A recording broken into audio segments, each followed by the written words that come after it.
Yo, what's going on, Marvel fans? Let's get into this news.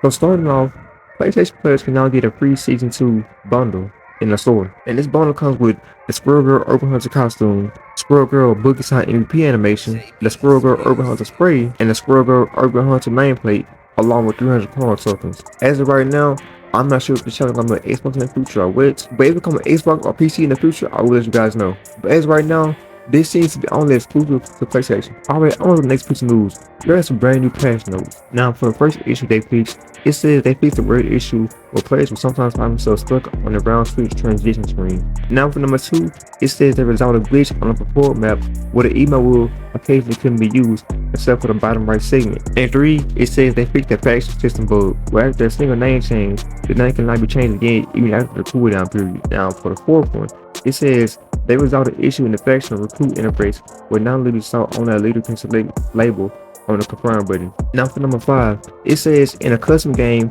the tournament room settings, coaches now have options to hide opponents' voting space in competitive matches. And for the last one, number 6, it says they fixed the issue where the first time entering new season battle pass screen or the moment when season end summon pops up and rapidly switch to the next page, which sometimes causes the navigation bar to vanish. I don't have too much to say about the fixes, but what I can say is quality of life improvements are always welcome, especially ones that fix annoying bugs like the split transition screen or the emo wheel glitch. And for the faction system, its fixes are super important for players who take progression and customization seriously. Also, giving coaches more control in competitive custom games is a nice touch for the esports team. Alright, getting to the hero fixes. For Emma Frost Diamond Dynamite, they fixed the bug with carbon crushing diamond forms, seeing images on the ground or off the map. Now for number 2, Mr. Fantastic, it says they resolved the issue with flexible elongation misfired when targeting image to portals, causing erratic movements. And for number 3, for Iron Fist, it says they fixed a bug where quantity kick could roll back in high latency battles. And for number 4, for Psylocke, it says they correct the glitch to where her wing shirts lose damage after hitting Loki's arm.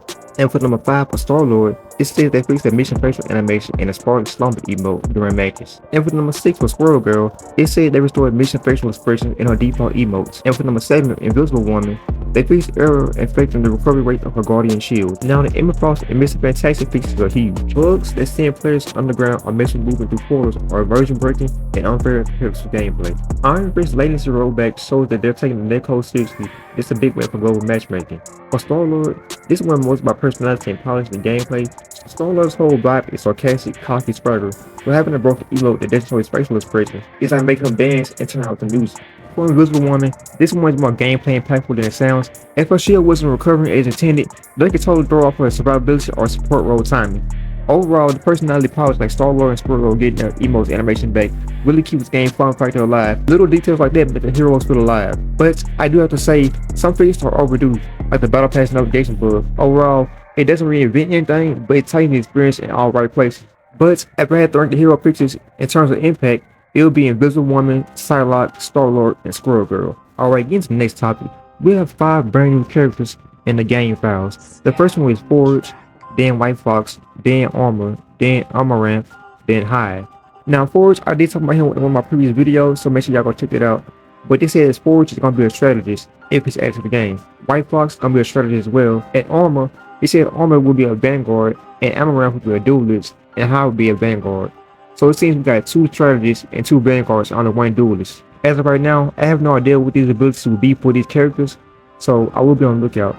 But keep in mind, these characters have not been confirmed yet, so take it with a grain of salt. And speaking of abilities, we have a leaked translation of the abilities for these new characters. So for Amaranth, we have Chaos Spike, Spell Counter, Chaos Rain, and Freeze Deterrence. For White Fox, we have Life Drain, Life Transfer, Rapid Hypnosis, and Fox Shadow Evasion.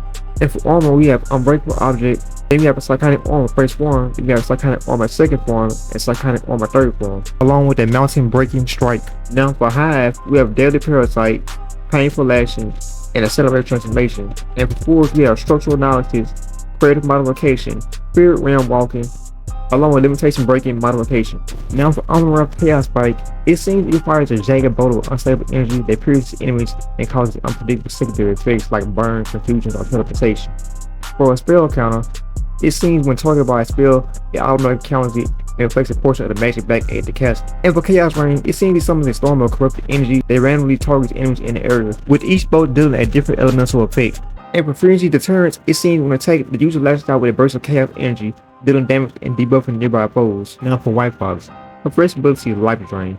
This seems to steal a portion of the target's health over time with a psychic grip healing the user.